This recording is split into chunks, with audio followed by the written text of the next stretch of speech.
अली मियां नदवी बहुत बड़े आलिम थे इस देश के। वाजपेयी जी गए मिस्र गए, अरब कंट्रीज में गए, तो लोगों ने वहां से पूछा, अरे साहब अली मियां नदवी की हालत क्या है?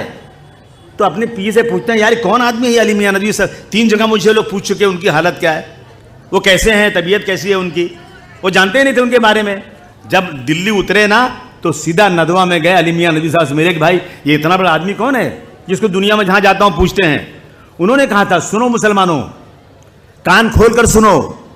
उन्होंने कहा था कि मुसलमानों, अगर हिंदुस्तान का पूरा मुसलमान 100% जितने मुसलमान हैं सब के सब अगर 5 वक्त की नमाज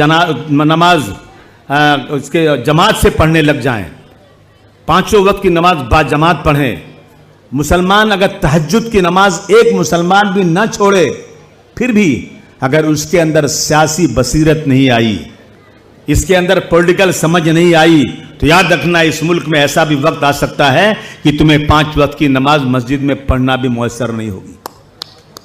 किसने कहा था ये अली मियां नदवी साहब ने कहा था।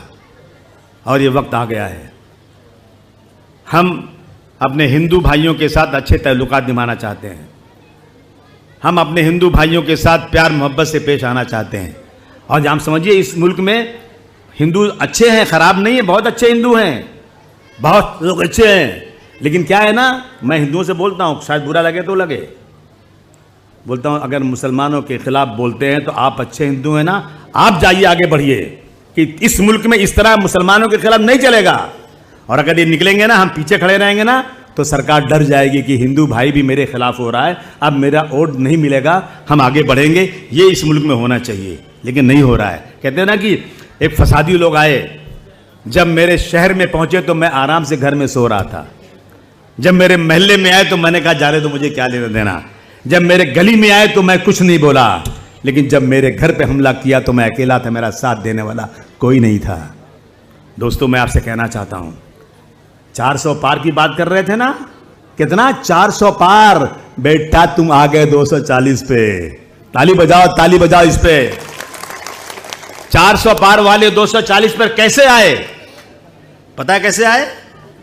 सारे लोगों ने, सारे मुसलमानों ने, सारे सेकुलर हिंदुओं ने, सारी तंजीमों ने मिलकर ये कहा कि अब पानी सर से ऊंचा हो रहा है, अब की बार सब लोग वोट दो, एक साथ वोट दो इंडिया अलायंस को। इंडिया अलायंस को वोट दिया, अल्हम्दुलिल्लाह 400 पार वाले 240 पर आ गए। अब इनकी नीयत किस पे लगी हुई है? हमारी जो वक्फी ज़मीनें हैं, ये वक्फी ज़मीनें आपने नहीं दिया, हमें सरकार से नहीं मिली है भाई, हमने खरीदी नहीं है उसको। ये ज़मीनें मुसलमानों ने अपने दरगाहों के लिए, मस्जिदों के लिए, यतीम खाने के लिए, ये ज़मीनें उन्होंने वक्फ किया है। कि जब आदमी सोचता है कि अब तो मेरी उम्र बढ़ गई है, या अल्लाह ने मुझे बहुत ज़मीन दिया है, मैं इस ज़मीन को अपने सवाब के लिए, ताकि मेरे मरने के बाद अल्लाह ताला इस ज़मीन के एवज़ में मुझे सवाब दे,